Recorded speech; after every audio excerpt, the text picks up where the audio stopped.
Hi everyone, एक बार फिर से आप सभी लोगों का स्वागत है हमारे इस SSC CGL prelims paper solution की सीरीज के एक और सेशन में।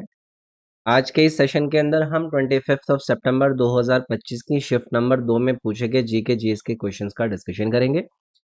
लगभग 5-6 शिफ्ट आपकी बचती हैं, उसके बाद ये पूरा डिस्कशन आपके पास आ जाएगा।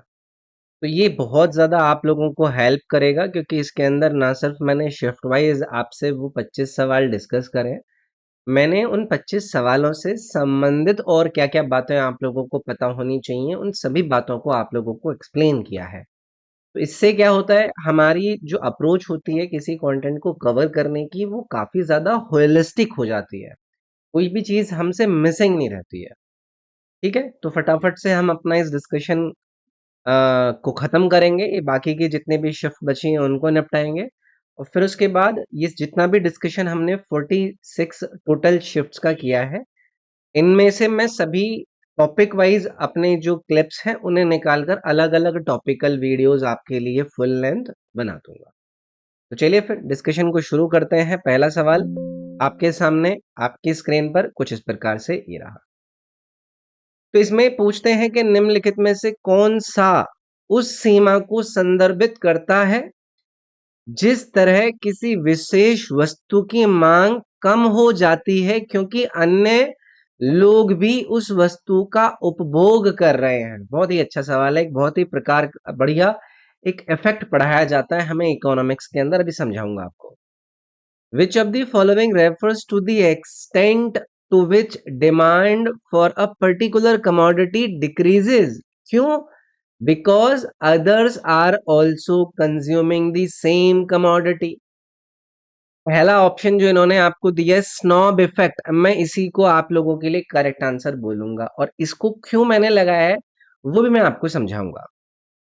ये जो स्नॉब प्रभाव या फिर स्नॉब इफेक्ट है ना, ये तब होता है जब किसी प्रोडक्ट की जो डिमांड है ना, वो इसलिए कम हो जाती है क्योंकि जो बहुत सारे लोग हैं वो उस प्रोडक्ट को यूज करने लगता है। आप बोलोगे ऐसा क्यों? मतलब ऐसे कंज्यूमर्स जिनको एक्सक्लूसिविटी चाहिए होती है, उनको चाहिए होती है कि भाई जो मैं इस्तेमाल कर रहा हूँ वो कोई और इस्तेमाल ना कर रहा हो। मतलब उन लोगों को लगने लगता है कि अगर सभी लोग वो चीज यूज करने लगेंगे तो उस सामान की जो यूनिकनेस है और हमारी जो यूनिकनेस है वो तो खत्म हो जाएगी। समझ गए बात को? इसका एक उदाहरण समझिए। अगर मान लीजिए कोई लिमिटेड एडिशन की लग्जरी वॉच मार्केट के अंदर आ गई और बहुत सारे लोग जाकर उस लिमिटेड एडिशन की लग्जरी वॉच को खरीदने लग जाएं, तो जो कुछ अमीर वाले कंज्यूमर्स हैं उनको ये लगने लगेगा ना कि भाई हम क्यों लें, ये तो सब लोग ले रहे हैं, इसको तो एक्सक्लूसिव ही नहीं है ये तो चीज। तो वो क्या कर सकते हैं, उस लग्जरी वॉच को खरीदना कम कर सकते हैं, क्योंकि वो उनको एकदम एक्सक्लूसिव नहीं लग रही, ऐसी नहीं लग रही कि भाई ये तो कुछ अलग है और इसको बाकी के लोग नहीं खरीद रहे हैं। समझ गए हो बात को? तो वही तो इन्होंने यहाँ पर पूछा था कि भाई लोग उस किसी वस्तु की मांग को आप कम होता हुआ देखते हैं क्योंकि अन्य लोग भी उसी वस्तु का उपभोग कर रहे हैं। समझ गए बात को? कि भाई अगर ज्यादा लोग कंज्यूम कर रहे हैं तो इससे जो डिमांड है ना, वो डिमांड बाई स्नॉब कंज्यूमर्स की डिक्रीज हो जाती है, और डिमांड का जो कर्व है वो कंपैरेटिवली आपको डाउनवर्ड की तरफ शिफ्ट करता हुआ नजर आता है। तो ये एक बेसिक सा फैक्ट होता है जो कि मार्केट में एक डिमांड प्रकार को बताता है। इकोनॉमिक्स में जो सोशल इफेक्ट्स होते हैं उनके आप लोगों को 3 फेमस कॉन्सेप्ट पढ़ाए जाते हैं, जिसमें से सबसे पहला होता है आपका स्नॉब इफेक्ट, जहां पर बाकी के लोग अगर ज्यादा बाई करने लगेंगे तो मेरी जो डिमांड है वो कम हो जाएगी। ऐसे ही एक पढ़ाया जाता है आपका ये बैंडवैगन प्रभाव, बैंडवैगन इफेक्ट। इसमें क्या होगा, अगर बाकी के लोग ज्यादा बाई करने लग जाएं तो इसमें जो मेरी भी डिमांड होगी वो भी क्या होने लग जाएगी, वो भी बढ़ जाएगी। तीसरा एक सोशल इफेक्ट हमें पढ़ाया जाता है बेबलैन इफेक्ट। इसमें क्या होता है, इसमें प्राइस बढ़ने पर भी जो डिमांड है ना वो बढ़ सकती है। ये एक स्टेटस सिंबल की तरह काम करता है। इसको कहा जाता है वेबलन प्रभाव। तो इनको याद रखेंगे, ये बड़े ही मजेदार प्रभाव होते हैं। देखो यहाँ पर बी ऑप्शन में आपको ना डिमॉन्स्ट्रेशन इफेक्ट दिखाया गया था जिसको हमने कंसिडर नहीं किया। ये जो डिमॉन्स्ट्रेशन इफेक्ट है ना, ये एक मतलब एक बहुत ही बड़ा नाम है, जेम्स करके उनका नाम है, जेम्स ड्यूजनबेरी, उनसे संबंधित ये एक कॉन्सेप्ट है जहां पर लोग दूसरों की जो लाइफस्टाइल है उस लाइफस्टाइल को देखकर अपना जो कंजम्पशन है ना उसको बढ़ाते हैं। दिखावे का, प्रदर्शन का एक है प्रभाव। तो यहाँ पर डिमांड कम नहीं होती है, तो ये इसलिए हमने एलिमिनेट कर दिया था। बाकी ये दोनों मैंने आप लोगों को बताई दिए थे। ठीक है। नेक्स्ट है, भारत में प्राकृतिक आपदाओं के प्रबंधन में उपग्रह चित्रण किस प्रकार सहायक है? How does satellite imagery help in managing natural disasters in India? बड़ा ही अच्छा सवाल है। एक जो प्रैक्टिकल इम्प्लीमेंटेशन है ना किसी चीज को करने के लिए, वो इन्होंने यहाँ पर एक सवाल के रूप में आपसे पूछा है। अब इसमें क्या है, इसमें हमें एक एक करके सारी चीजों के बारे में जानना पड़ेगा जो इन्होंने ऑप्शन के अंदर दी है। एक एक करके पहले ऑप्शन वाइज हम इसके अंदर चलते हैं। सवाल क्या है वो क्लियर है कि how does satellite imagery help in managing natural disasters in India. पहला देखिए, भू दृश्यों के 3D वीडियो गेम बनाकर, यानी कि by creating 3D video games of landscapes. देखो, जब हम डिजास्टर मैनेजमेंट का डिस्कशन करते हैं उसका क्या संबंध 3D गेम्स को बनाने से रिलेटेड आप कभी भी सुनते हैं? मैं तो नहीं सुनता हूँ। तो ये ऑप्शन आपका आप एलिमिनेट कर सकते थे, क्योंकि ये डिजास्टर मैनेजमेंट से इसका कोई डायरेक्ट संबंध ही नहीं है, रिलेशन ही नहीं है। दूसरा है, लोगों को मोबाइल टावरों से जोड़कर by connecting people to mobile towers. क्या ये सही जाएगा? मैं इसको भी गलत करूंगा। ये तो टेलीकॉम जो इंफ्रास्ट्रक्चर है उसका काम है। ये सैटेलाइट इमेजरी जो इन्होंने यहाँ पर हमें दिया है इसका थोड़ी ना है, तो मैं इसको भी एलिमिनेट करूंगा।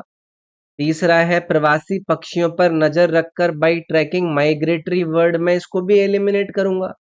जो इकोलॉजिकल स्टडीज होती हैं उसमें ये यूजफुल हो सकता है। डिजास्टर मैनेजमेंट का प्राइमरी रोल माइग्रेटरी बर्ड्स की ट्रैकिंग से लेकर मैं सैटेलाइट इमेजरी को कैसे इसमें लिंक करा पाऊंगा? नहीं करा पाऊंगा। अब इन्होंने पूछा क्या कि भी भारत में प्राकृतिक आपदाओं के प्रबंधन में जो उपग्रह चित्रण है वो किस प्रकार से सहायक है। तो आप लोग मुझे बताओ कि भाई जो सैटेलाइट इमेजरी होती है ना उसको हम डिजास्टर मैनेजमेंट के अंदर एक बड़े ही महत्वपूर्ण टूल के रूप में देखते हैं। जो सैटेलाइट्स हैं वो अर्थ की कॉन्टिन्यूस मॉनिटरिंग करते हैं, और जो रियल टाइम या फिर नियर रियल टाइम डेटा होता है उसको वो हमें प्रोवाइड करता है। तो ये जो डेटा है जो हमारे पास आया है ये क्या हेल्प करता है? ये फ्लड को फोरकास्ट करने में, ये साइक्लोन को ट्रैक करने में, ये ड्रॉट यानी कि सूखे की मॉनिटरिंग करने में, या फिर अगर किसी फॉरेस्ट के अंदर कोई आग लग गई है उसको मॉनिटर करने में, उसको डिटेक्ट करने में, जो लैंडस्लाइड्स है उसके असेसमेंट में ये बहुत ज्यादा फायदेमंद होता है। और इंडिया में इसरो के सैटेलाइट्स डिजास्टर मैनेजमेंट में अपना मेजर रोल प्ले करते हैं। तो चौथा ऑप्शन आप जरा देखिए, by providing real time data on flood, cyclones and droughts. ये वाला ऑप्शन आपका इसके अंदर सबसे सटीक बैठेगा। ठीक है, हमें भारत की ऐसी जितनी भी इंपॉर्टेंट इंडियन सैटेलाइट्स हैं उनके बारे में पता होना चाहिए। जैसे कि इनसेट सीरीज है, ये बहुत ज्यादा चर्चा में रहती है। आपने आईआरएस सीरीज के बारे में भी काफी सुना होगा। आपने कार्टोसेट सीरीज के बारे में भी आपने सुना होगा। आपने रिसोर्स सेट के बारे में भी सुना होगा। तो ये सब इंपॉर्टेंट सैटेलाइट्स हैं जो नासा आपके इसरो की हैं। और ये इंडियन सैटेलाइट्स का जो फेमस इन्वॉल्वमेंट है इनके बारे में भी पता होना चाहिए। जैसे कि डिजास्टर मैनेजमेंट साइकिल है, इसके अंदर क्या करना पड़ता है, इसके अंदर हमें प्रिपेयर रहना पड़ता है। प्रिपेयर्डनेस को लेकर बातें देखते हैं। मिटिगेशन यानी कि किसी चीज के प्रभाव को कम करने पर ध्यान दिया जाता है। रिस्पॉन्सेज पर काम किया जाता है। रिकवरीज पर काम किया जाता है। तो इस तरीके से भी हर चीज के बारे में आइडिया होना चाहिए। नेक्स्ट है, पानीपत की पहली लड़ाई के बारे में बाबर ने इब्राहिम लोदी को किस वर्ष हराया था? In which year did Babur defeat Ibrahim Lodi in the first battle of Panipat? भाई देखो, इससे आसान सवाल तो आप लोगों के लिए होगा नहीं। मैं इसकी डेट भी आपको बता देता हूँ, 21 अप्रैल। एंड जो सन रहेगा वो रहेगा 1526। इस सबको रटा हुआ है, इसमें आपको मैं ज्यादा परेशान नहीं करना चाहूंगा। ये पहली पानीपत की पहली लड़ाई लड़ी गई थी, जिस युद्ध में जो बाबर है ये मुगल रूलर है जो कि केंद्रीय एशिया से आया है। दूसरी तरफ इब्राहिम लोदी था जो कि दिल्ली सल्तनत का लास्ट रूलर था। और इसमें क्या हुआ था, जो बाबर था उस बाबर ने क्या किया, इस बाबर ने इसके अंदर इब्राहिम लोदी को हरा दिया और ये जो जीत थी इसी के साथ भारत में जो मुगल एम्पायर है उसकी स्थापना होती है। ठीक है, तो ये काफी इंपॉर्टेंट है। यहीं से हमारी जो दिल्ली सल्तनत थी उसका क्या हो जाता है, उसका एंड हो जाता है। मुगल एम्पायर की यहीं से शुरुआत होती है, पानीपत की पहली लड़ाई से। इंडिया में एक बड़े स्केल पे गन पाउडर और आर्टिलरी का जो प्रयोग था वो बहुत ही ज्यादा प्रभावी तरीके से किया गया था, तो इसे पता हमें होना चाहिए। तो पहला बैटल ऑफ पानीपत 1526 बाबर इसके अंदर जीत गया, clear. Second battle of Panipat कब लड़ा गया था, 1556 के अंदर लड़ा गया था, जिसमें आपको अकबर नजर आएगा। अकबर बोल दीजिए या फिर आप बैरम खान बोल दीजिए। ये इसके अंदर अपने आप को विजयी घोषित कराता है। फिर तीसरा जो बैटल था पानीपत का वो कब हुआ था, वो 1761 के अंदर हुआ था भाई, जिसमें जो अब्दाली था, अहमद शाह अब्दाली, ये विजयी रहता है। तो इस तरीके के युद्ध वगैरह पे देखो हमें रटे हुए होने चाहिए। ठीक, नेक्स्ट है, कौन सी सरकारी योजना का उद्देश्य असंगठित क्षेत्रों में श्रमिकों को सामाजिक सुरक्षा प्रदान करना है, यानी कि which government scheme aims to provide social security to workers in the unorganized sector। अब हमें भाई देखो जितने भी इंपॉर्टेंट स्कीम्स हैं उनको तो देखो भी रट के रखना पड़ेगा, क्योंकि उन स्कीम से रिलेटेड हाल फिलहाल में चर्चा आपको सुनने मिलती रहे, तो आप वहां पर एक बार उस पर नजर डाल सकते हैं कि भाई ये वाली न्यूज अभी चर्चा में है, ये वाली स्कीम अभी चर्चा में है, तो इसके ऊपर हम देख लेते हैं। तो यहाँ पर इन्होंने पूछा है कि जो अनऑर्गेनाइज्ड सेक्टर के वर्कर्स हैं उनको सोशल सिक्योरिटी प्रोवाइड करने वाली जो स्कीम है वो कौन सी है। तो एक एक करके ऑप्शन वाइज जाते हैं और बाकी की भी हम जो स्कीम्स है उनको क्लियर कर पाएंगे। पहला है मनरेगा, है ना। ये महात्मा गांधी राष्ट्रीय ग्रामीण रोजगार गारंटी अधिनियम मनरेगा का नाम दिया गया, इसको मैं एलिमिनेट करूंगा। ये एम्प्लॉयमेंट गारंटी स्कीम है ना। सोशल सिक्योरिटी पेंशन स्कीम थोड़ी ना है, यहाँ पर आपको 100 डेज का जो एम्प्लॉयमेंट है वो प्रोवाइड करने के लिए फेमस है आपका मनरेगा। दूसरा है अटल पेंशन योजना, ये जो सेकंड ऑप्शन के अंदर दिया गया है और मुझे इसी में इंटरेस्ट आ गया है और मैं इसीलिए इस वाले ऑप्शन को करेक्ट मार्क कर दूंगा, क्योंकि जो अटल पेंशन योजना है या फिर एपीवाई है, इसको 2015 में लॉन्च किया गया था। पहले ये चीज आप इससे रिलेटेड याद रखिएगा। और इसका जो मुख्य ऑब्जेक्टिव था वो क्या था कि जो अनऑर्गेनाइज सेक्टर है उसके जो वर्कर्स हैं उनको old age social security provide करी जाए। इस स्कीम में जो व्यक्ति हैं वो रेगुलर कंट्रीब्यूशन करता है और 60 साल की जो एज है उसके बाद उसको गारंटीड पेंशन मिलती है। इसका लॉन्च डेट क्लियर, ये कौन से मिनिस्ट्री के द्वारा चलाया जाता है, ये मिनिस्ट्री ऑफ फाइनेंस के द्वारा संचालित है। इसके अंदर एज लिमिट कितनी रखी गई है, 10 से 40 साल इसके अंदर एज लिमिट है। ये फैक्ट्स हमें पता होने चाहिए। और इसके अंदर जो पेंशन का प्रोविजन रखा गया है वो 1000 से लेकर 5000 पर मंथ तक का रखा गया है। तो पेंशन आपको 60 साल के बाद मिलती है, ये वाली बात आपको पता है। अब ये जो अनऑर्गेनाइज सेक्टर वाले लोग हैं, ये कौन कौन से लोग हैं, इसमें रिक्शा ड्राइवर, जो गलियों में जो सब्जी वगैरह बेचते हैं, जो लेबरर होते हैं, जो डोमेस्टिक वर्कर्स होते हैं, या फिर जो छोटे दुकानों वाले होते हैं, उनके लिए इसके अंदर ये काम करा जाता है। तीसरे में दिया गया था प्रधानमंत्री जन धन योजना, पीएमजेडीवाई, फाइनेंशियल इंक्लूजन स्कीम है आपकी प्रधानमंत्री जन धन योजना। बैंक अकाउंट खोलने पर ये फोकस करती है, ये पेंशन स्कीम नहीं है। तीसरा है एनएचएम यानी कि नेशनल हेल्थ मिशन, इसको तो आप एलिमिनेट ही कर देते हैं। हेल्थ केयर जो सर्विसेज है उनको इम्प्रूव करने के लिए है, ये सोशल सिक्योरिटी पेंशन स्कीम थोड़ी ना है। तो ये हमें याद रखना है। ठीक, आगे बढ़े। नेक्स्ट है, एक गेंद को 10 मीटर प्रति सेकंड के प्रारंभिक वेग से ऊर्ध्वाधर ऊपर की ओर फेंका जाता है, वायु प्रतिरोध को नजरअंदाज करते हुए यह अधिकतम कितनी ऊंचाई तक पहुंचेगी, जहां पर जी का मान आपको दिया गया है, न्यूमेरिकल आ गया है। अब इन्होंने बेसिकली आपसे क्या पूछा है, मैक्सिमम हाइट। और फिजिक्स के अंदर जब आपको बहुत ही बेसिक प्रोजेक्टाइल मोशन पढ़ाई जाती है या फिर प्रक्षेप्य गति पढ़ाई जाती है, तो वहां पर जो ये मैक्सिमम हाइट है, इस मैक्सिमम हाइट का आप लोगों को फॉर्मूला रटाया जाता है, जो कि क्या होता है, यू स्क्वायर अपॉन 2g।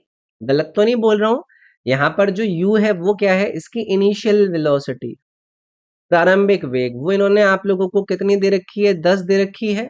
और यहाँ पर जो g है उसकी वैल्यू इन्होंने 9.8 दी है। तो आप बताइए 10 यहाँ पर रखोगे तो ये 10 का स्क्वायर 100 हो जाएगा और 2 इंटू 9.8 हो जाएगा। तो बस ये सॉल्व करना है आपको कि 100 अपॉन 19.6 कितना होगा। इसका अगर कोई एक ही झटके में आंसर निकाल गया तो उसको क्लियर है। देखो 5 से तो ज्यादा ही आएगा, 5 पॉइंट समथिंग। तो देखो यहाँ पर आपका ऑप्शन नंबर बी है वो, तो यही आंसर हो जाएगा। बस इसमें कुछ नहीं है, बेसिक सी बातें हमें पता होनी चाहिए कि मैक्सिमम हाइट क्या है, रेंज क्या है ना। तो आपको कॉन्सेप्ट बेसिक बेसिक पढ़ाए जाते हैं कि बॉल ऊपर जाते वक्त जो ग्रेविटी है उसकी स्पीड की कंटिन्यूअसली कम करने का काम कर रही होती है। और मैक्सिमम हाइट पर जाने के बाद क्या होता है, जो वी होती है, जो लास्ट या फिर फाइनल वेलोसिटी होती है, वो शून्य हो जाती है। और इस कंडीशन से जो फॉर्मूला है वो हमारे लिए डिराइव करा जाता है ना। तो याद रखना है, ये बेसिक बेसिक सी बातें हैं। इसके अलावा आप लोगों से एक और सवाल कल कोई पूछ सकता है कि बताइए कि उस मैक्सिमम हाइट को पहुंचने में जो समय लगता है वो कितना लगता है, वो बता पाएगा कोई? तो उसकी वैल्यू होती है u अपॉन जी, यानी कि उस मैक्सिमम हाइट को अचीव करने में जो समय लगा है। टोटल टाइम ऑफ फ्लाइट भी आप लोगों को रटाया जाता है। टोटल टाइम ऑफ फ्लाइट कितना होता है, 2u अपॉन जी, क्योंकि इसमें परपेंडिकुलर ऊपर की तरफ फेंका गया है ना, तो उसमें थीटा की वैल्यू कितनी हो जाती है, 90। और उससे जो साइन थीटा का वैल्यू होता है वो आपका 1 हो जाता है। तो वो उस हिसाब से आप पुट करके चीजें निकाल सकते हैं। नेक्स्ट है, पुराने गोवा के चर्चों को मुख्य रूप से कौन सी स्थापत्य शैली परिभाषित करती है? Which architectural style predominantly defines the churches of old Goa? ये आर्किटेक्चरल स्टाइल बेस्ड सवाल बहुत ज्यादा हमसे पूछे जाते रहते हैं, और यहाँ पर इन्होंने पूछा है कि ओल्ड गोवा के जो चर्चेज हैं उनकी आर्किटेक्चरल स्टाइल प्रीडोमिनेंटली क्या डिफाइन करती है। ठीक है, अब देखो 4 ऑप्शन यहाँ पर आपको एक एक करके दिए गए हैं, तो एक एक करके मैं यहाँ पर पहले ऑप्शन वाइज जाना सही समझूंगा, क्योंकि उससे क्या है ना, हमारे लिए चीजों के रेफरेंस लेना बहुत ज्यादा आसान हो जाता है। पहला है इंडो सरसैनिक। अब यहीं पर रुक जाइए। जब हम ब्रिटिश इंडिया का समय देखते हैं तो ब्रिटिश इंडिया में ये एक पॉपुलर स्टाइल के रूप में जानी जाती है। जो ताज होटल है या फिर जो म्यूजियम है, जो रेलवे स्टेशन हैं, ये वहां पर देखी जाती है आपकी इंडो सरसनिक। तो ये आपका इस ओल्ड चर्चेज ऑफ गोवा वाले ऑप्शन को यहाँ पर फिट नहीं करेगा। दूसरा है मुगल, में मुगल को भी यहाँ पर गलत करूंगा। इस्लामिक और पर्शियन इन्फ्लुएंस है, इसमें ताजमहल, लाल किला, हुमायूं का मकबरा आपका एग्जाम्पल के रूप में आता है। तीसरे ऑप्शन में आपको दिया गया है किसका नाम, बारोक एंड मैनुएलिन। आपने ये नाम अगर पहले सुन रखा है तो आप इसको तुरंत आंख बंद करके आंसर करेंगे और आगे बढ़ेंगे। अगर आपने नहीं सुन रखा है तो आप परेशान हो जाएंगे। तो भाई मैं करूंगा इसी को मार्क करेक्ट। ओल्ड गोवा के जितने भी चर्चेज हैं वो किसके रूल के दौरान बने थे, वो पोर्चुगीज, जो पुर्तगाली थे उनके शासन के दौरान में बने थे। और ये जो चर्च है इन पर मेनली आपको ये बारोक आर्किटेक्चर और दूसरी तरफ आपको ये मैनुएलिन आर्किटेक्चर नजर आएगी, इनका प्रभाव नजर आएगा। तो ये जो चर्चेज हैं, ये जो पोर्चुगीज या फिर पुर्तगाली जो क्रिश्चियन हेरिटेज है उसका एक इंपॉर्टेंट भाग है। ठीक है, ऐसे ही कई सारे चर्चेज फेमस हैं। आपने बॉम जीसस का एक देखा सुना होगा, अगर आप गए हैं, आप गए हैं गोवा, तो ये बॉम जीसस का है एक basilica, basilica of Bom Jesus. ये सेंट फ्रांसिस जेवियर का जो मोर्टल्स थे उनके रिमेन्स यहीं पर रखे गए हैं। यूनेस्को की वर्ल्ड हेरिटेज साइट का भी ये हिस्सा है। ऐसे कई सारे हैं, तो इसको आप याद रख सकते हैं। ठीक, नेक्स्ट है, निम्नलिखित में से किस कॉम्प्लेक्स को प्रकाश संग्रहण कॉम्प्लेक्स भी कहा जाता है? Which of the following complexes is also called a light harvesting complex? Antenna complex, ATP, ribosome. Biology आपको पढ़ाई जाती है, आपके फेवरेट एजुकेटर भी आप लोगों को पढ़ाते होंगे, आपको हो सकता है इस सवाल का आंसर भी पता हो। लेकिन मेरा जो चीजों को आप लोगों को याद कराने का तरीका या फिर समझाने का तरीका होता है वो थोड़ा सा डिफरेंट होता है। चीजों को मैं आप लोगों को एक कंडीशन दिखाकर समझाने की कोशिश करता हूँ। जब हम फोटोसिंथेसिस की बात करते हैं, प्रकाश संश्लेषण की बात करते हैं, तो उसमें जो प्लांट्स हैं वो सनलाइट को एब्जॉर्ब करते हैं, और इस प्रोसेस के अंदर कॉम्प्लेक्स कौन सा, जो एंटीना कॉम्प्लेक्स है, जो इन्होंने ऑप्शन नंबर ए में दिया है, इसका बहुत ज्यादा इंपॉर्टेंट रोल होता है। ये जो एंटीना कॉम्प्लेक्स है, इस एंटीना कॉम्प्लेक्स को ही आप LHC, what is this LHC, ये है लाइट हार्वेस्टिंग कॉम्प्लेक्स, ये कहा जाता है। ये क्या करता है, ये जो क्लोरोफिल है और जो एक्सेसरी पिगमेंट्स हैं उनका ग्रुप होता है, जो कि सनलाइट को एब्जॉर्ब करके एनर्जी को रिएक्शन केंद्र तक ट्रांसफर करने का काम करता है। एक सिंपल फ्लो हमारे पास क्लियर होना चाहिए कि भाई सनलाइट यानी कि प्रकाश है, एंटीना कॉम्प्लेक्स है, यहां से कहां पर जाएगा, आपको लेकर रिएक्शन केंद्र तक, और रिएक्शन केंद्र से आपको क्या मिलेगा, फोटोसिंथेसिस। ये रटाया जाता है, इसके कंपोनेंट आप लोगों को पढ़ाए जाते हैं। इसके अंदर क्लोरोफिल ए, क्लोरोफिल बी, आपको कार्टिनोइड्स नजर आते हैं, आपको जेनोफाइल्स नजर आते हैं, तो ये पता होना चाहिए। ठीक है। फोटोसिंथेसिस के दो मेजर पार्ट हमें पता होने चाहिए कि भाई एक तरफ एंटीना कॉम्प्लेक्स है जो कि लाइट को एब्जॉर्ब करेगा, एनर्जी को कलेक्ट करेगा, और दूसरी तरफ आपको रिएक्शन सेंटर नजर आएगा, जहां पर आप लोगों को एक्चुअल जो फोटोकेमिकल रिएक्शन है वो होती हुई नजर आएगी। PS1 में आपको P700 ये नजर आता है, PS2 में आपको P680 ये नजर आता है, इसके अंदर PS1 में और PS2 के अंदर, फोटोसिंथेसिस के अंदर। ठीक है, तो ये परेशान नहीं होना है, मतलब रटाए जाते हैं भाई, देखो है कि नहीं। देखो इन्होंने ऑप्शन में और क्या क्या दे रखा है, इन्होंने ATP सिंथेस कॉम्प्लेक्स दे रखा है, मैंने इसको एलिमिनेट कर दिया। क्यों? ATP बनाने का काम करता है, लाइट हार्वेस्टिंग से इसका कोई रिलेशन ही नहीं है यहाँ पर। मैं यहाँ पर राइबोसोम्स कॉम्प्लेक्स को भी देखते ही एलिमिनेट कर रहा हूँ, क्योंकि ये क्या करता है, ये प्रोटीन सिंथेसिस काम करता है। ठीक। दूसरा है आपका ये सिप्लिसोसोम कॉम्प्लेक्स, मैं इसको भी एलिमिनेट करूंगा। यहाँ पर आपको RNA की प्रोसेसिंग के अंदर इसका रोल नजर आएगा, तो ये याद रखिएगा। बाकी तो हम तो बस कराते हैं, बट आपको शायद जिसका भी पसंद आ जाए उसका आप याद रख लीजिएगा। नेक्स्ट है, भारत कितनी बार एशियाई खेलों का आयोजन करने वाला देश रहा है? On how many separate occasions has India been the country to organize the Asian Games? तो इंडिया ने अब तक कितने बार एशियन गेम्स होस्ट करे हैं? भाई 2 बार होस्ट करे हैं। सबसे पहली बार जो एशियन गेम्स 1951 थे, जिनसे शुरुआत होती है, नई दिल्ली के अंदर आयोजन करा गया था। ये पहले एशियाई खेल थे। पार्टिसिपेटिंग कंट्री का नंबर आपको पता होना चाहिए, कितने देशों ने पार्टिसिपेट किया था इन एशियाई खेलों में? 11 देशों ने। फिर उसके बाद अगले एशियन गेम्स का आयोजन हमने कब करा था? 1982 के अंदर, जिसमें हमने नई दिल्ली के अंदर ही आयोजन कराया था। इसका जो ऑफिशियल मैस्कॉट था वो क्या था? अप्पू। अप्पू एलिफेंट, आपने अब अप्पू घर भी सुना होगा दिल्ली के अंदर, है ना, पहले था, अब नहीं है वो। तो याद रखिएगा, इस तरीके की बातें स्टैटिक बेसिस पर हमसे पूछी जाती रहती हैं, ऐसी चीजें कल को पूछी जाए तो तैयार रहना है। नेक्स्ट है, यूसीसी प्राइमरली एम्स टू, यानी कि यूनिफॉर्म सिविल कोड, समान नागरिक संहिता का मुख्य उद्देश्य क्या है?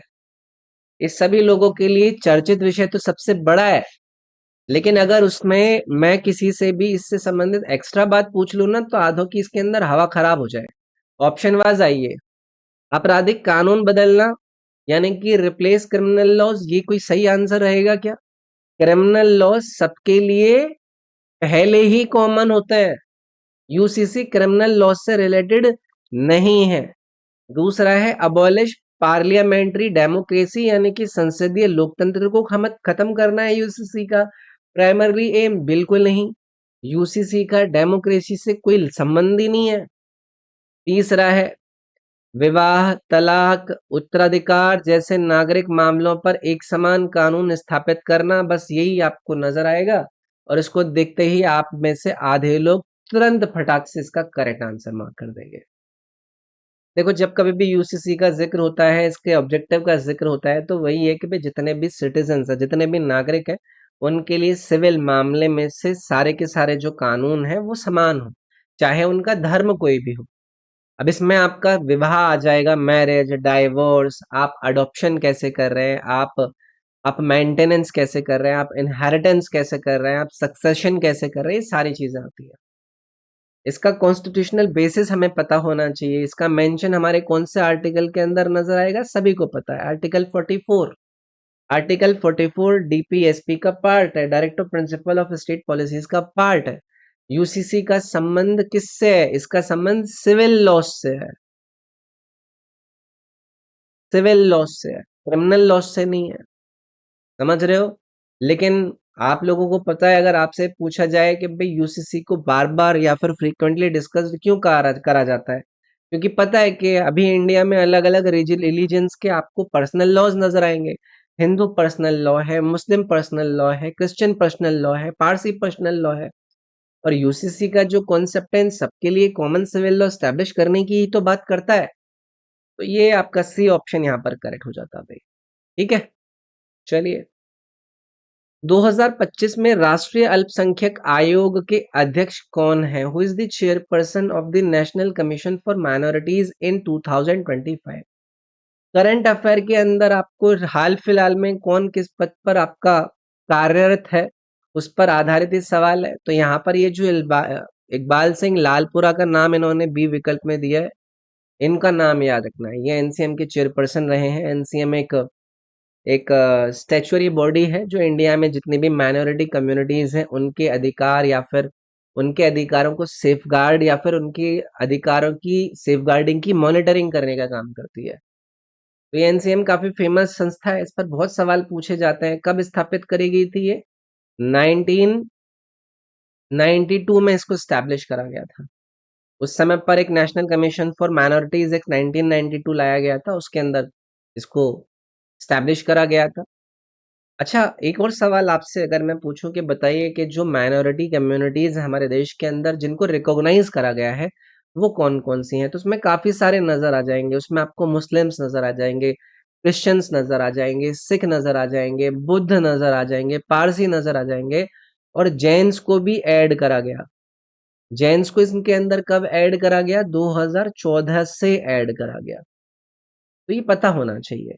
एनसीएम का काम क्या है? माइनॉरिटीज के राइट्स को प्रोटेक्ट करता है, सरकार की पॉलिसीज का रिव्यू करता है, अगर कोई कंप्लेन आती है तो उसको रिसीव करता है, अगर कोई रिकमेंडेशन देने का लगता है तो रिकमेंडेशन देने का काम करता है। इस तरीके की बातें हमें पता होनी चाहिए। अच्छा, मैं आप लोगों से एक सवाल पूछना चाहता हूँ, बताइए कि कौन पहले चेयरपर्सन थे आपके इस एनसीएम के? बताइए। इस तरीके के सवाल भी हमसे पूछे जाते रहते हैं, तो ये वाली बात आप लोगों को मुझे कमेंट करके जरूर बतानी है कि कौन पहले रहे थे। ठीक है, नेक्स्ट है पंडवानी नृत्य किस राज्य में किया जाता है? बताइए भाई, पंडवानी परफॉर्म्ड करा जाता है डांस कौन से दिए गए 4 राज्यों में से? अब ये जो डांस संबंधित फैक्ट्स हैं, उनकी विशेषताएं हैं इवेंट डांसों की, वो आजकल बहुत ज्यादा पूछी जाती रहती है। फिलहाल इन्होंने पंडवानी का नाम पूछा है, तो पंडवानी छत्तीसगढ़ का एक famous story telling traditional dance है। ये डांस से ज्यादा एक म्यूजिकल, आप नैरेटिव परफॉर्मेंस के रूप में इसको देख सकते हैं, जिसमें जो महाभारत है उस महाभारत की कथाओं को गाकर और नाचकर नृत्य के रूप में सुनाया जाता है। ठीक है, इसको आप ऐसे मान लीजिएगा, पंडवानी को मैं यहाँ पर पांडव कर देता हूँ और पांडव के साथ में वाणी को जोड़ देता हूँ, पांडव वाणी, तो इसको पंडवानी कर दिया जाता है। यानी कि जो पांडव हैं उन पांडवों की कहानियां इसके अंदर बताई जाती हैं। ठीक है, याद रखिएगा। अच्छा, अभी पंडवानी का यहाँ पर डिस्कशन हो रहा है ना, तो एक बहुत बड़ा नाम आप लोगों को याद रखना है, तेजन बाई। इन तेजन बाई का नाम आप आज के बाद आगे के लिए याद रखिएगा, क्योंकि पंडवानी को अंतरराष्ट्रीय लेवल पर पहचान दिलाने का श्रेय तेजन बाई को दिया जाता है। इनको पद्मश्री से सम्मानित किया गया है, पद्म भूषण से, पद्म भूषण, पद्म विभूषण, इन तीनों जो पद्मा अवार्ड्स है ना, उनसे सम्मानित हैं ये तेजन बाई। ठीक है, अब इसके अंदर भी दो प्रकार की पंडवानी होती है, इसमें आपको वेदमती स्टाइल नजर आएगी, वो अलग तरीके की, इसमें आपको कपालिक करके स्टाइल नजर आएगी, तो उतना जाने की जरूरत नहीं है। छत्तीसगढ़ के अंदर ये आपका परफॉर्म करा जाता है, फिलहाल के लिए इतना याद रख लेंगे। ऐसे ही और भी मल्टीपल हमसे पूछे जाते रहते हैं, जैसे बिहू। बिहू का अगर कल को आपसे पूछेगा तो सभी लोग असम आंसर कर देंगे भाई, असम से संबंधित है। आप लोगों से घूमर का पूछा जा सकता है, घूमर का संबंध किससे है? आपके राजस्थान राज्य से, ये बेसिक है। गरबा का किससे है? गुजरात से है। तो ऐसे राज्यों और राज्यों के जो त्योहार है वो हमें पता होना चाहिए। ठीक है, एक और बताएगा कोई? यक्षगान किससे संबंधित है? चलो कमेंट करके बताइएगा। यक्षगान एक डांस है, वो बताइए कौन से राज्य के साथ एसोसिएटेड है। नेक्स्ट है, भारत में खनिज तेल उत्पादन के संदर्भ में निम्नलिखित कथनों पर विचार करें। Consider the following statements with reference to mineral oil production in India. और बताना है कि इनमें से कौन कौन से करेक्ट हैं। ये दो दिए गए हैं आपको स्टेटमेंट, इन्हें हम एक एक करके पढ़ेंगे और देन आइडिया लगाएंगे कि कौन कौन सा सही है। आजकल आप लोगों को कोई फेमस जो टीचर है ना, वो एक अलग प्रकार की सीरीज लेकर आकर पढ़ाते हैं कि हम ऐसा ऑप्शन दिखे तो इसको एलिमिनेट करें या ना करें, तो वो एकदम वाहियात टेक्निक है मेरे को लगती है। जो वो स्टूडेंट्स का तुक्का लग के कोई बन जाए कभी सवाल तो उनको अच्छा जरूर फील कराएगी, लेकिन बहुत ही ज्यादा डेंजरस है।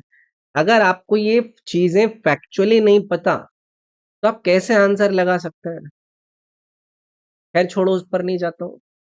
पर लेकिन मैंने एक वीडियो बनाई है इंस्टा पे, जहाँ पर उस मास्टर की जो वो एक सीरीज लेकर आते हैं, कहते हैं कि ये वाली जो सीरीज है इसके जरिए आप सवालों को बिना पता हुए उसका जो गलत आंसर है उसको एलिमिनेट कर सकते हैं। और मैंने उन्हें बताया है एक वीडियो बनाकर कि किस तरीके से एक सही ऑप्शन को भाई साहब एलिमिनेट कर रहे हैं इस चक्कर में। तो ये डेंजरस है, इनमें हमें नहीं फंसना है। जैसे पहला ऑप्शन देखिए, स्टेटमेंट देखिए, अंकलेश्वर, कलोल, मेहसाणा और कौसाम्बा महाराष्ट्र के महत्वपूर्ण खनिज तेल उत्पादक क्षेत्र हैं। अब वो मास्टर साहब पता है क्या कहते हैं? वो ये नहीं देखेंगे कि वाकई में ये कहीं के important mineral oil producing regions Maharashtra के अंदर आते हैं या नहीं आते। वो बस ये कहेंगे कि अच्छा, उन्होंने तीन चार पांच नाम दिए, तो पांच में से तो कोई सा हो सकता है वहां पर ना हो, तो इसको गलत कर दो। ठीक है, वो ऐसे करके बताएंगे। और लेकिन ये सारे के सारे जो इन्होंने यहाँ पर दिए हैं, अंकलेश्वर, कलोल, महसाना, ये सारे के सारे गुजरात में हैं। मैं इसको गलत करूंगा, ये महाराष्ट्र के अंदर नहीं है, बट वो जो बताते हैं वो एकदम वाहियात तरीका होता है चीजों को बताने का। अंकलेश्वर है गुजरात में, कलोल है गुजरात में, महसाना है गुजरात में, कौसाम्बा है गुजरात में। अब ये थोड़े ना है कि उसमें से सारे नहीं हो सकते, तो ये थोड़ा ध्यान रखना, ऐसे डेंजरस चीजें होती हैं। बेटर है कि उससे बढ़िया अगर नहीं पता है तो आप स्किप कर दो ऑप्शन को, है कि नहीं। नेक्स्ट है, दक्षिण भारत में कृष्णा गोदावरी कावेरी बेसिन में खनिज तेल के भंडारे या भंडार पाए गए हैं। Mineral oil deposits have been found in Krishna Godavari Kaveri basin in south India वाली बात बिल्कुल सही रह जाएगी। ये कृष्णा गोदावरी बेसिन भी हो या कावेरी बेसिन हो, ये दोनों पेट्रोलियम और नेचुरल गैस के लिए काफी इंपॉर्टेंट रीजन्स हैं। तो यहाँ पर ये ओनली टू वाली जो बात है, ये वाली बात आपकी करेक्ट है। ठीक है, तो ये पता होना चाहिए हमें। और हमारे देश के कौन कौन से रीजन में ये सब चीजें पाई जाती हैं, जैसे कि जब हम वेस्टर्न रीजन की तरफ जाते हैं तो वहां पर कौन कौन से रीजन में आपको नजर आएगा? आपको मुंबई हाई नजर आएगा, मुंबई हाई के अलावा आपको अंकलेश्वर नजर आएगा, जो अभी हमने गुजरात के अंदर देखा था। हमने कलोल देखा, गुजरात के अंदर था। महसाना देखा, गुजरात के अंदर था। ऐसे ही नॉर्थ ईस्ट रीजन में भी है। नॉर्थ ईस्ट रीजन के अंदर आपको असम का जो दिग्बोई वाला रीजन है, वहां से आपको चीजें नजर आएंगी। मोरान करके बहुत सारे हैं, तो ये पता होना चाहिए। और साउथ वाला रीजन में मैंने बताया ही आपको। ठीक, consider the following statements and बताइए कि इनमें से कौन कौन से करेक्ट हैं। ये दो स्टेटमेंट दिए गए हैं, तो एक एक करके फैक्चुअली देखेंगे कि इनमें से कौन कौन से सही में करेक्ट है। ऐसे हवा में हमें नहीं करना है। पीछे वाला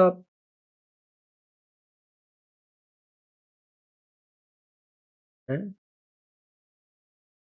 अच्छा, ये वाला था ना। ये वाला सवाल हम करा ही नहीं क्या हमने? ये वाला सवाल कर लेते हैं हम, उस पर नेक्स्ट पे कैसे पहुंच गए भाई? इस वाले सवाल को तो पढ़े। ग्रामीण शहरी संबंधों के संबंध में निम्नलिखित में से कौन सा कथन सही है?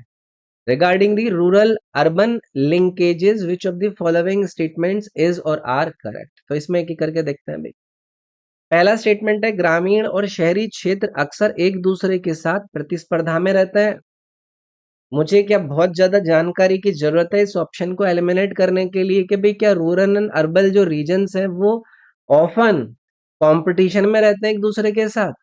आपको पता है कि ज्योग्राफी और इकोनॉमिक प्लानिंग के कॉन्टेक्स्ट में जो रूरल और अर्बन एरियाज है वो जनरली कॉम्प्लीमेंट्री हैं एक दूसरे के, वो एक दूसरे के पूरक माने जाते हैं, वो कॉम्पिटिटर्स थोड़ी ना होते हैं। दोनों एक दूसरे की जो नीड्स हैं उनको फुलफिल करने का काम करते हैं। तो पहला स्टेटमेंट इसी वजह से हमने गलत कर दिया। दूसरा, ग्रामीण और शहरी क्षेत्र एक दूसरे के पूरक हैं। देखो ये वाली बात अभी मैंने बोल दी आपको। आपको पता है कि जो रूरल वाले एरियाज होते हैं वो हमें फूड ग्रेन प्रोवाइड करते हैं, दूध प्रोवाइड करते हैं, रॉ मटेरियल प्रोवाइड करते हैं, लेबर प्रोवाइड करते हैं। और जो अर्बन एरिया है वो हमें मार्केट प्रोवाइड करता है, इंडस्ट्री प्रोवाइड करता है, टेक्नोलॉजी प्रोवाइड करता है, एजुकेशन, हेल्थ केयर, ये सब चीजें प्रोवाइड करता है। इसीलिए दोनों एक दूसरे पर क्या है, डिपेंडेंट है। तो ये एक दूसरे के क्या हो गए, कॉम्प्लीमेंट्री हो गए। तीसरा, ग्रामीण और शहरी क्षेत्रों के बीच व्यापार संबंधों के माध्यम से वस्तुओं का निरंतर आदान प्रदान होता रहता है। There is a continuous exchange of commodities between rural and urban areas through trade ties. बिल्कुल सही है ये वाली बात। आपने देखा होगा कि डेली बेसिस पर गांव से आपको फसलें आई जाती हैं, मिल्क आते हैं, वेजिटेबल्स आते हैं। शहरों के अंदर उनके मैन्युफैक्चर्ड गुड्स तैयार होते हैं, मशीनरी होती है, फर्टिलाइजर्स होते हैं। तो ये कॉन्टिन्यूस एक्सचेंज ही रूरल अर्बन जो लिंकेज है उसका बेसिस होता है। ठीक है, तो दूसरा और तीसरा सही थे भाई इसमें, इसलिए हमारा ये जो सी वाला ऑप्शन है ये इसके अंदर करेक्ट जाएगा। ठीक है, तो आसान है, बस थोड़ी सी अंडरस्टैंडिंग क्लियर होने चाहिए। कंसीडर दी फॉलोइंग स्टेटमेंट्स, निम्नलिखित कथनों पर विचार करें और बताएं कि इनमें से कौन कौन से करेक्ट है। तो चलो भाई देखते हैं। आपके वो जो आपके उस्ताद वाले टीचर हैं उनकी जो फेवरेट टेक्निक है उससे एलिमिनेट करके इसको ट्राई करो एक बार। पहला है, वर्तमान में भारत में कोई सक्रिय ज्वालामुखी नहीं है। देखो जो आपके वो टीचर हैं वो कहते हैं कि जो एक बेस्ट टेक्निक है जिसको हम निट्टो टेक्निक कहते हैं, उसके हिसाब से ये वाला जो स्टेटमेंट्स है वो हमारा क्या हो जाएगा, सही हो जाएगा। क्योंकि देखो इन्होंने बहुत ही एक्सट्रीम बात कह दी है। एक्सट्रीम बात होने की पॉसिबिलिटी हो भी सकती है, मतलब वो कुछ भी कह देते हैं। ठीक है, अब ये फैक्चुअली अगर सही है तो आप लगाओ, नहीं तो मत लगाओ यार। आपको पता है बैरन आइलैंड वोल्केनो के बारे में आपको पता है, तो हमें कैसे कह सकते हैं कि कोई एक्टिव वोल्केनो नहीं है? हम कैसे कह सकते हैं? उन्होंने कह रखा है कि जब कभी भी एक्सट्रीम बात आ जाए तो उसको गलत कर दो। बताओ भाई। और इन्होंने तो ये एक्सट्रीम बात ही कही है, नो एक्टिव वोल्केनो, लेकिन बैरन आइलैंड वोल्केनो है, तो ये वाले तो स्टेटमेंट मुझे यहाँ पर गलत करना पड़ेगा। कहाँ पर है? अंडमान सी के अंदर है, नहीं है? अब वो जो मास्टर साहब हैं वो ये पढ़ाने पर जोर नहीं देते, वो पता नहीं अलग अलग तरीके की, वो पता नहीं, मुझे समझ में नहीं आती वो वाली चीजें। खैर चलो आगे बढ़ता है, वो बाकी तो कोई और पढ़ाने वाला है नहीं मार्केट में, तो उसी का हिसाब बना हुआ है। नेक्स्ट है, ज्वालामुखी विस्फोट का मुख्य कारण प्लेट टेक्टोनिक्स, ओरोजेनी और समुद्र तल फैलाव प्रक्रियाओं से जुड़ा हुआ है। The main cause of volcanic eruption is associated with plate tectonics, orogeny and sea floor spreading processes. मैं इसको करेक्ट कर दूंगा, और मुझे आपको करेक्ट करने का कारण बताना जरूरी है। आपको पता है कि भाई जो वॉल्केनिक eruptions होते हैं वो किस वजह से होते हैं? वो मेनली वजह से होते हैं आपका प्लेट टेक्टोनिक से। जहां पर जो टेक्टोनिक प्लेट्स हैं वो एक दूसरे के साथ इंटरेक्ट करती हैं, ओरोजेनी की वजह से। जो माउंटेन बिल्डिंग वाला प्रोसेस होता है उसकी वजह से आपके होता है। जो सी फ्लोर स्प्रेडिंग की प्रोसेसिंग है, जो मिड ओशन रिजेस हैं उनके ऊपर मैग्मा जो कॉन्टिन्यूसली सरफेस पर आता है उसकी वजह से होता है। तो ये तीनों ही कारण हो गए यार। तो दूसरा वाला करेक्ट है, तो ओनली दो सेकंड इज करेक्ट, ये बी ऑप्शन मुझे यहाँ पर करेक्ट मार्क करना पड़ेगा। ठीक है, तो आसान है, बट करेक्ट रीजन के साथ हमें उसको करेक्ट करना है। नेक्स्ट है, ऋग्वेद में भजनों के संग्रह के लिए किस शब्द का प्रयोग किया गया है? In the Rigveda the term is used for a collection of hymns. आसान है, सूक्त कहा जाता है। ज्यादा टाइम पास नहीं करूंगा यहाँ पर, ये तो सबने पढ़ा रखा होगा। जिस भी अध्यापक से आप पढ़े हो, ऋग्वेद में जो मंत्र है, जो हाइम्स है, उनके कलेक्शन को हम कहते हैं सूक्त। ठीक है, लेकिन क्या आपके मास्टर ने सूक्त का आपको डिवीजन बताया है? एक होता है सु और प्लस दूसरी तरफ होता है उक्त। Now what do you understand by this? What is this सु? This is god, sorry good, not god. और उक्त मतलब सैड, कहा गया, मतलब वेल स्पोकन हाइम। ऋग्वेद पूरी तरह से सूक्त का कलेक्शन है। तो याद रखेंगे, आपको स्ट्रक्चर पता होना चाहिए ऋग्वेद का, जिसमें आपको 10 तो मंडल नजर आते हैं। कितने सूक्त नजर आते हैं? 1028 हाइम्स नजर आते हैं। और मंत्र कितने नजर आते हैं? लगभग 10,600 मंत्र नजर आते हैं। ये पता होना चाहिए। ठीक है, बेसिक मतलब स्ट्रक्चर पता होना चाहिए। ओके, नेक्स्ट है भाई, आगे बढ़ते हैं। देखते हैं इसके अंदर ये हमसे क्या पूछ रहे हैं। बास्केटबॉल में आधिकारिक खेल के दौरान कोर्ट पर प्रत्येक टीम में आमतौर पर कितने खिलाड़ी होते हैं? In basketball how many players usually make up each team on the court during official play? तो भाई देखो, खेल और खेल से संबंधित जो फैक्ट्स है वो हमें पता होना चाहिए। जैसे इन्होंने यहाँ पर बास्केटबॉल की बात करी है, तो बास्केटबॉल में ऑफिशियल मैच के दौरान कोर्ट पर हर टीम के होते हैं 5 प्लेयर। ओके, यानी कि टीम ए के 5 प्लेयर होंगे, टीम बी के 5 प्लेयर होंगे, और पूरे के पूरे कोर्ट पर कितने प्लेयर होंगे? बास्केटबॉल की बात हुई है तो यहाँ पर टोटल 10 प्लेयर्स होंगे, दोनों टीमों के 5-5 करके।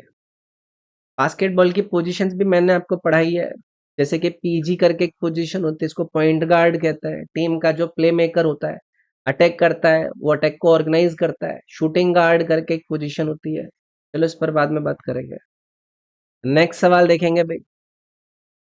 नेक्स्ट है, पिट्स इंडिया एक्ट 1784 द्वारा निदेशक मंडल के संबंध में प्रस्तुत एक प्रमुख प्रावधान क्या है?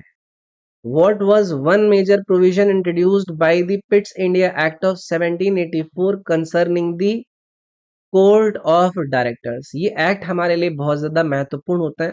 सीधे करके मैं ऑप्शन पर जाऊंगा, ऑप्शन से हमें क्लैरिटी रहेगी कि भी एक्चुअली में कौन सा था या नहीं था।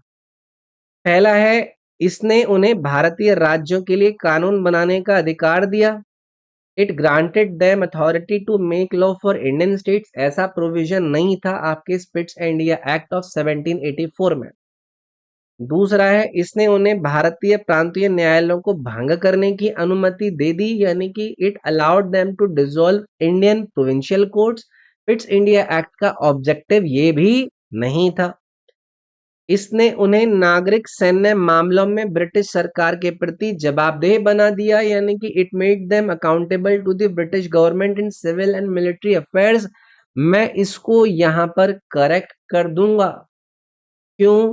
क्योंकि आप लोगों को पता है, जब हम पिट्स इंडिया एक्ट की बात करते हैं, ये पिट्स इंडिया एक्ट बहुत जरूरी है। इसका बैकग्राउंड हमारे लिए इंपॉर्टेंट है।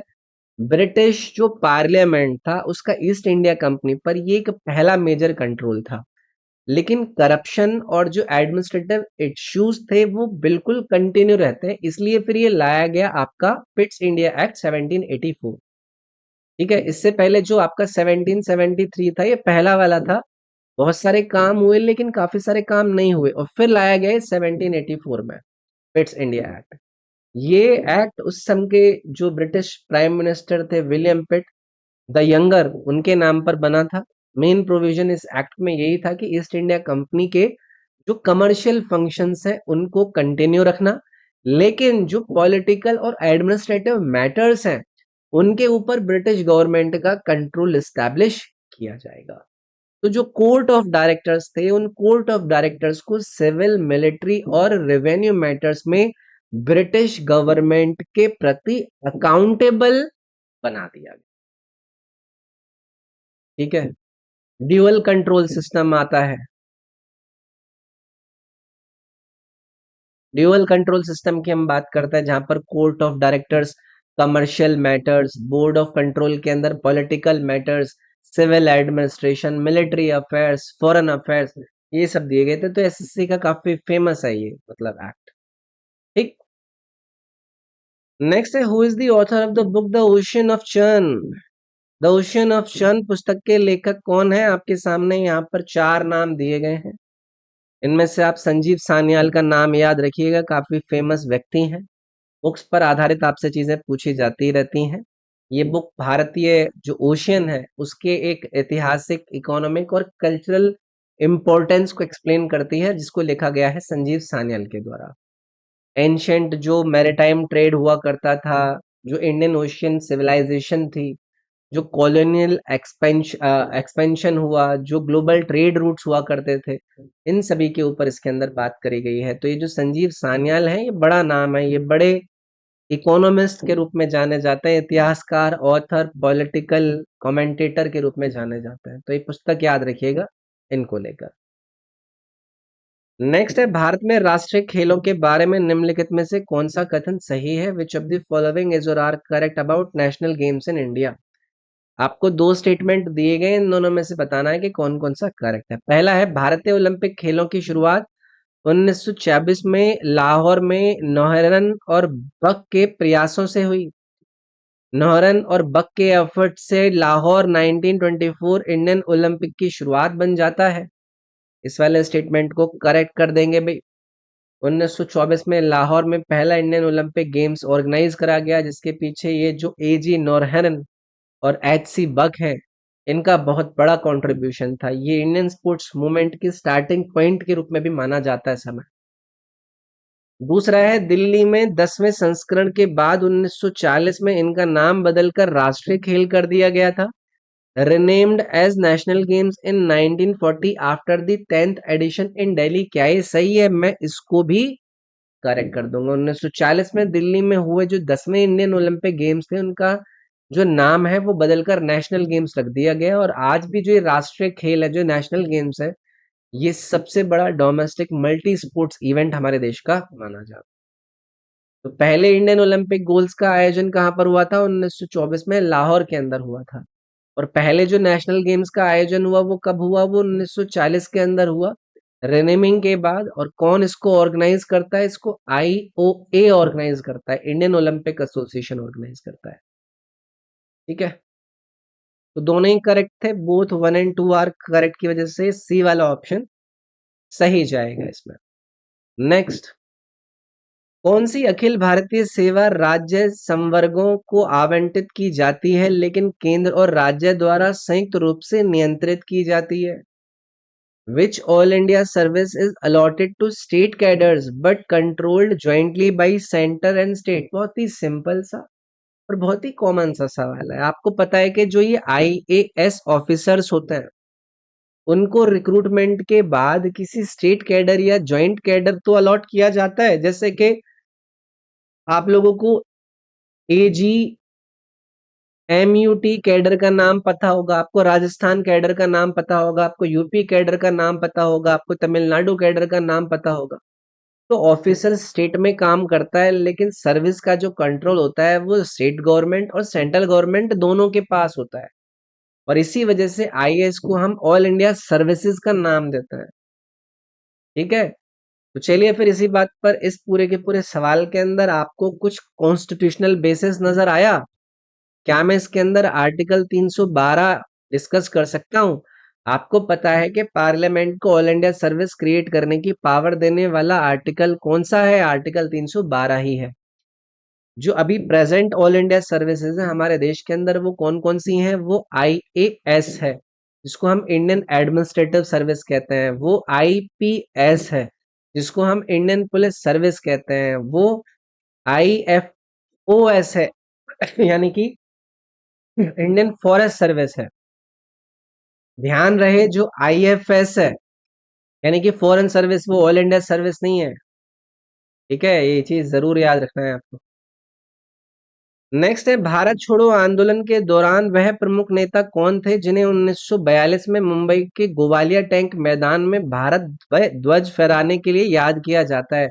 यार ये इजी सवाल है और ये पहले भी मल्टीपल डिस्कशंस में हमने कई बार कवर किया है।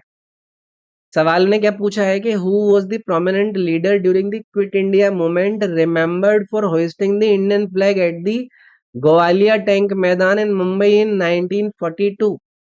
पहली चीज, क्विट इंडिया मूवमेंट की बात हो रही है, आप सभी को 8 अगस्त 1942 याद आ जाएगा, ये डेट इंपॉर्टेंट है। तो बॉम्बे के ग्वालियर टैंक मैदान, जहां को आप आज का अगस्त क्रांति मैदान भी कहते हैं।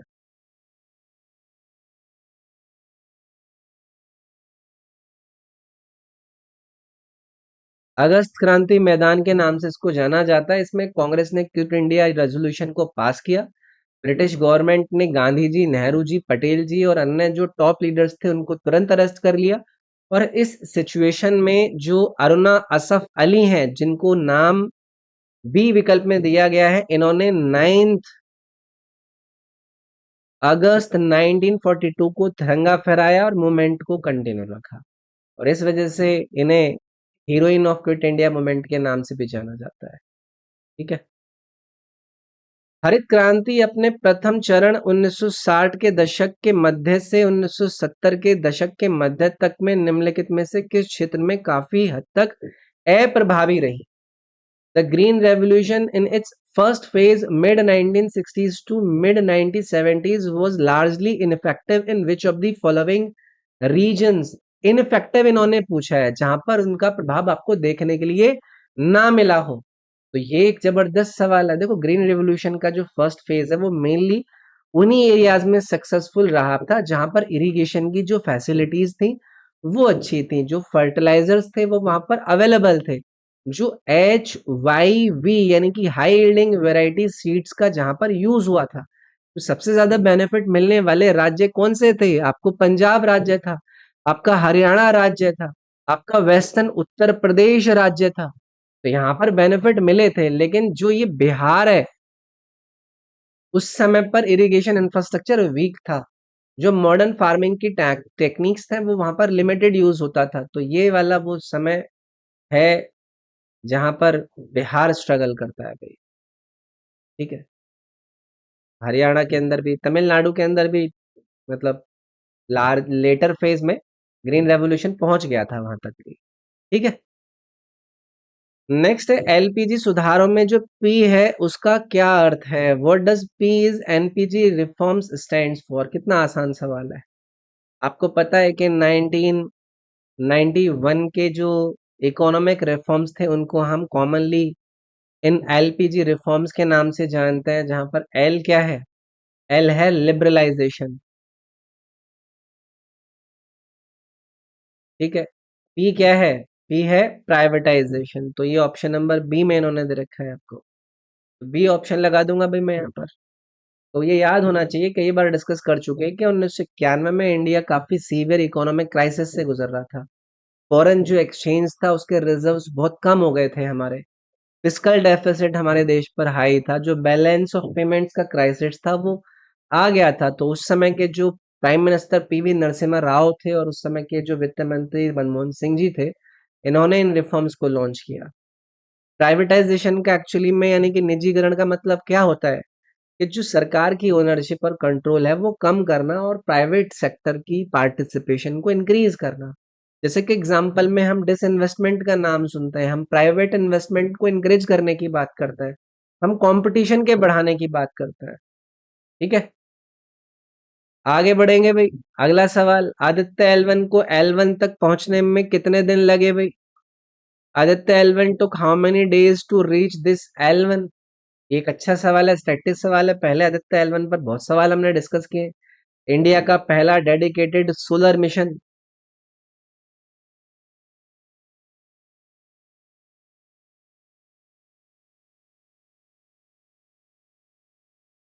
कौन सा है? ये आदित्य एल1 ही है। लॉन्च कब हुआ था? 2023 में हुआ था। और अगर आपसे डेट पूछी जाए तो आप 2 सितंबर 2023 याद रखिएगा। और यहाँ पर जो ये L1 है, ये L1 को लेकर क्लियर होना चाहिए, ये है L1 हेलो ऑर्बिट। ठीक है। यहाँ पर कब पहुंचा था? ये 2024 में पहुंचा था ना भाई। 2024 में पहुंचा था, लगभग 6 जनवरी को। तो अब आप दिन गिन लीजिएगा, टोटल टाइम लगभग 127 दिन बैठ गया ना भाई। तो बी विकल्प मैं यहाँ पर करेक्ट आंसर कर दूंगा। तो ये L1 पॉइंट जो है ना, ये काफी चर्चित रहता है, इसको लाग्रेंज पॉइंट कहता है। अर्थ और सन के बीच में एक स्पेशल ग्रेविटेशनल बैलेंस पॉइंट है ये। इसकी जो डिस्टेंस है वो अर्थ से कितनी है, लगभग 1.5 मिलियन किलोमीटर अर्थ से। यहाँ पर स्पेसक्राफ्ट कॉन्टिन्यूसली सन को ऑब्जर्व कर सकता है। ठीक। नेक्स्ट है भाई, अगला सवाल देखेंगे। जब संसद सत्र में नया हो तो राष्ट्रपति किस अनुच्छेद के तहत अध्यादेश जारी कर सकते हैं और यह कितने समय तक लागू रहते हैं? बहुत ही आसान सवाल है। पहली चीज, ये जो ऑर्डिनेंस या फिर अध्यादेश है, ये क्या होता है? ये एक तरीके से टेम्पररी लॉ होता है जो प्रेसिडेंट तब इशू कर सकते हैं जब पार्लियामेंट का सेशन ना हो या फिर तुरंत कानून बनाने की नीड हो। तो ये जो ऑर्डिनेंस है ना, इस ऑर्डिनेंस की जो फोर्स और इफेक्ट है वो पार्लियामेंट के एक्ट के बराबर ही होती है। कॉन्स्टिट्यूशनल प्रोविजन इन्होंने पूछा है इसके अंदर, तो याद रखिएगा आर्टिकल 123 प्रेसिडेंट को ऑर्डिनेंस के प्रोमलगेट करने की पावर देता है, और ये पावर राष्ट्रपति अपनी मर्जी से नहीं बल्कि जो काउंसिल ऑफ मिनिस्टर्स होते हैं उनकी एडवाइस पर करता है। इसकी जो वैलिडिटी है वो हमारे लिए इंपॉर्टेंट है। तो ऑर्डिनेंस तब तक इफेक्टिव रहता है जब पार्लियामेंट के दोबारा सेशन में आने के बाद 6 वीक्स यानी कि 42 दिन तक।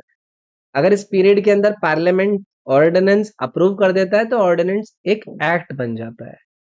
याद रखेंगे। में कोई समस्या तो नहीं, बेसिक सी बातें हैं, बेसिक सी चीजें हैं, सिंपल बातें हैं। तो ये आर्टिकल 123 हो जाएगा, अंटिल पार्लियामेंट कन्वीन्स और 6 weeks thereafter. A option जो था यहाँ पर आपका सही चला देता। तो भाई ये था हमारा डिस्कशन 25 सितंबर 2025 की शिफ्ट नंबर 2 का। इसको हमने मार्क कर दिया डन। इस क्लास की जो पीडीएफ है ना सॉल्यूशन के साथ, वो आप लोगों के लिए काफी इंपॉर्टेंट रहेगी। मेरा ये ऐप है, इस ऐप को डाउनलोड करके आप इस पीडीएफ को एक्सेस कर सकते हैं। वहां से आप लोगों को इन 25 सवालों के न सिर्फ करेक्ट आंसर संबंधित एक्स्ट्रा जानकारी भी मिल जाएगी, जो मैं बोलता हूँ या फिर जो मैं नहीं भी बोलता हूँ। बाकी आपको क्या करना है, इस वीडियो को लाइक जरूर करना है। इस चैनल पर अगर आप नए हैं तो आप सब्सक्राइब जरूर कीजिएगा। कमेंट करके जाएंगे तो और हमें अच्छा लगेगा। बाकी आप में से किसी को पर्सनली कनेक्ट करना हो तो रॉबिन SIRG करके, ये मेरा इंस्टाग्राम का यूजर नेम है, आप यहाँ पर कनेक्ट कर सकते हैं। तो मिलता हूँ मैं नेक्स्ट वीडियो में, इसमें इतना ही। अपना ख्याल रखिएगा। Thank you, take care.